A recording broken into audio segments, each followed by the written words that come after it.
Gracias a esta unción transformativa, podrán ser ellos como otros Jesús Mesías, cuya misión se sintetiza en ser el Cordero de Dios, que quita el pecado del mundo, y en bautizar en el Espíritu Santo, como está en Juan capítulo 1, versículo 22 al 34, donde aquí, con el testimonio de Juan el Bautista, comienza el anuncio de la nueva alianza, cuando dice: al día siguiente ve a Jesús venir hacia él y dice: he ahí el Cordero de Dios que quita el pecado del mundo. Este es por quien yo dije: detrás de mí viene un hombre que se ha puesto delante de mí, porque existía antes que yo. Yo no lo conocía, pero he venido a bautizar en agua, pero para que él sea manifestado a Israel.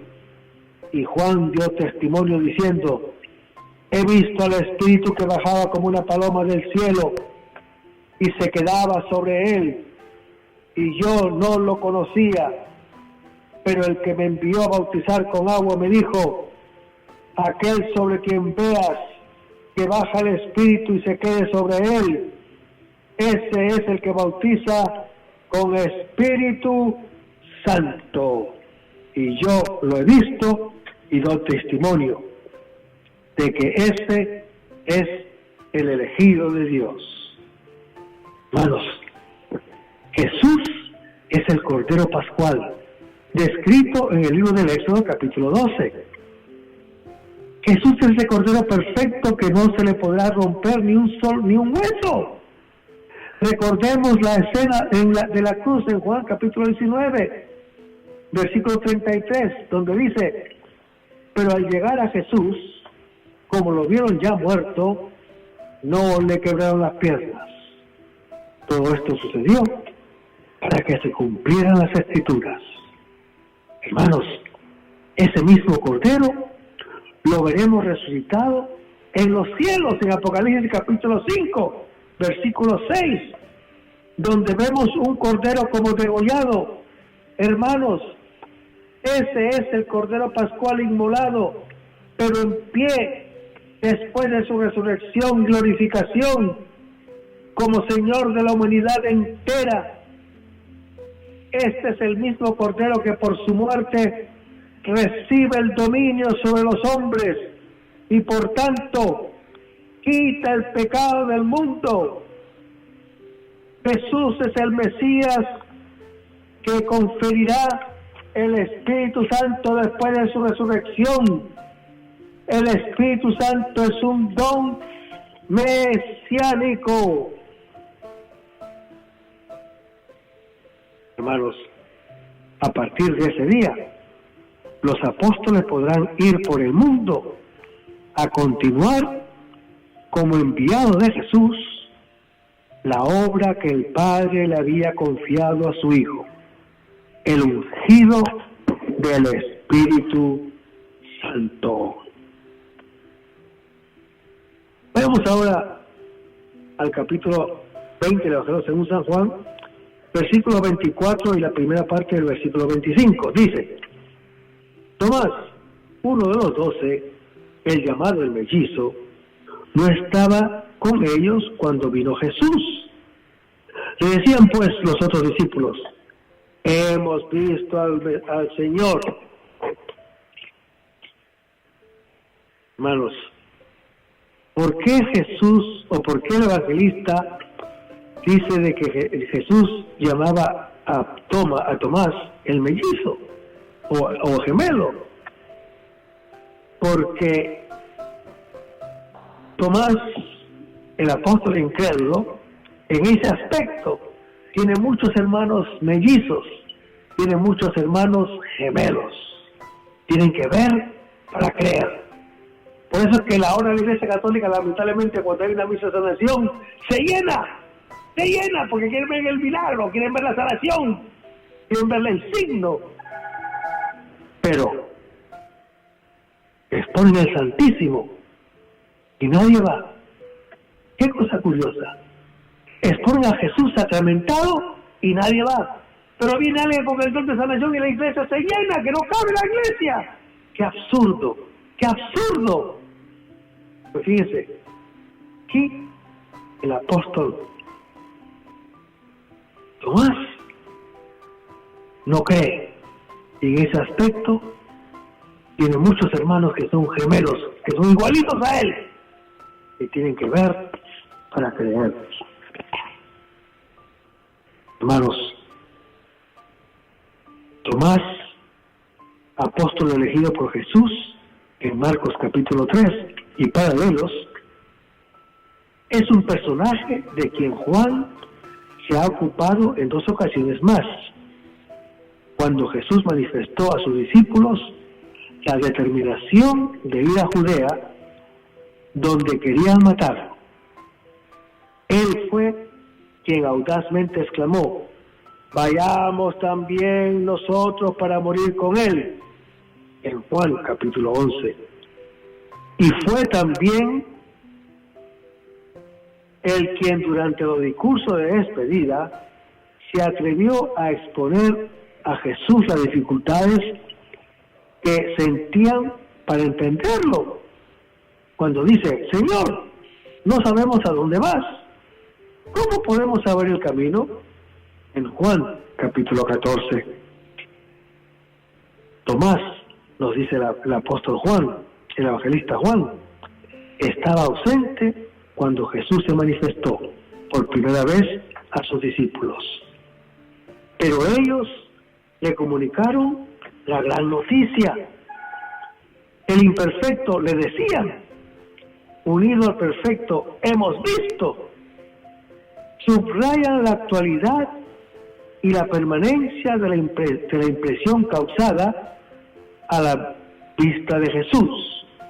Vayamos ahora a la segunda parte del capítulo 25. Dice: pero él les dijo: si no veo en sus manos la marca de los clavos, y lanzo mi dedo en el lugar de los clavos, y lanzo mi mano en su costado, no creeré. Hermanos, el apóstol Tomás, incrédulo, expresa su incredulidad con toda la fuerza de su temperamento impetuoso. Quiere tener una certeza absoluta de la realidad física del cuerpo de Jesús. Esta incredulidad de Tomás servirá de argumento perenne para la fe de toda la Iglesia Católica.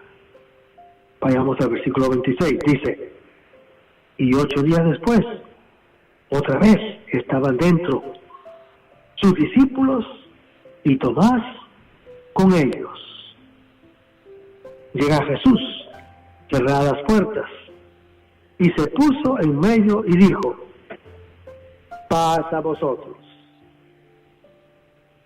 Hermanos, la Escritura dice que 8 días después, es decir, al domingo siguiente, esta nota cronológica, además de precisar el hecho mismo, nos quiere indicar cómo las asambleas litúrgicas del cristianismo primitivo comenzaron a realizarse el primer día de la semana, o sea, el domingo, en conmemoración de la resurrección del Señor Jesús. El evangelista Juan insiste nuevamente en que Jesús entra a pesar de estar cerradas las puertas. Si Jesús presenta su propio cuerpo, y sin embargo es un cuerpo neumático que goza de cualidades nuevas. En esta ocasión, entre el grupo de los discípulos se encontraba también Tomás. La aparición de Jesús era una aparición de reconocimiento en favor del apóstol incrédulo, en favor de Tomás. Después de Jesús, Tomás es la figura central de la narración. Vayamos al versículo 27. Dice: luego dice a Tomás: trae tu dedo aquí o trae tu dedo acá y ve mis manos, y trae tu mano y lánzala en mi costado, y no seas incrédulo, sino creyente. Hermanos, al decir esto, Jesús manifiesta que conoce sobrenaturalmente las palabras que ha dicho el apóstol Tomás y condesciende a su petición y lo invita a ver sus manos y a meter su mano en su costado abierto por la lanza. El apóstol Tomás no tiene la audacia de realizar su deseo, sino que apasionada y clarísimamente hace la confesión más explícita de la divinidad de Jesús. Vayamos al versículo 28. Dice: respondió Tomás y le dijo: Señor mío y Dios mío.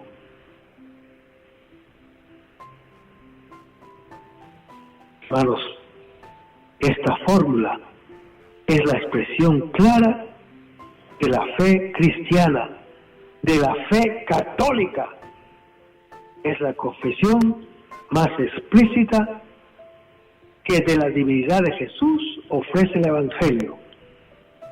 Todo el Evangelio de Juan lleva como finalidad engendrar la fe en los creyentes. Y ahora el apóstol Tomás cree. Y cree en Jesús Dios. Esta afirmación solemne es la conclusión no solo del relato de Tomás, sino de todo el cuarto evangelio. Es lícito preguntarse: ¿pudo Tomás en aquellos momentos precisos pronunciar esa confesión de fe explícita en la divinidad de Jesús? Podemos responder: Tomás, al ver a Jesús, creyó que realmente había resucitado. Reconoció al Señor Jesús. Hizo un acto profundo de fe. Pero la formulación de la respuesta acusa una época tardía, a saber, cuando la iglesia primitiva, o sea, la iglesia católica, gracias a la reflexión guiada por la luz del Espíritu Santo, llegó a comprender hasta el fondo el misterio de Jesús, hombre y Dios. Este anacronismo se refleja en la respuesta de Jesús. Vayamos al versículo 29. Le dice Jesús: porque me has visto, has creído. Bienaventurados los que han visto y no han creído. Hermanos, nosotros creemos únicamente por el testimonio de los apóstoles. Y esto ya Jesús lo había pedido al Padre en Juan capítulo 17, versículo 20, cuando dice: no ruego solo por estos, sino también por aquellos que por medio de su palabra creerán en mí. Hermanos, Jesús ruega finalmente por todos los creyentes que recibirán la predicación apostólica. O sea, Él ruega por su iglesia católica, Él ruega por todos nosotros. Hermanos, el evangelista Juan ha querido emplear deliberadamente el tiempo pasado. Los que no han visto y no han creído es una bienaventuranza para aquellos que, sin haber conocido a Jesús, sin embargo, han creído en Él. Sí, hermanos, el apóstol Tomás, yo lo veo que cae de rodillas y profesa esta fe tan ferviente que todos nosotros hemos heredado, cuando dice: Señor mío y Dios mío.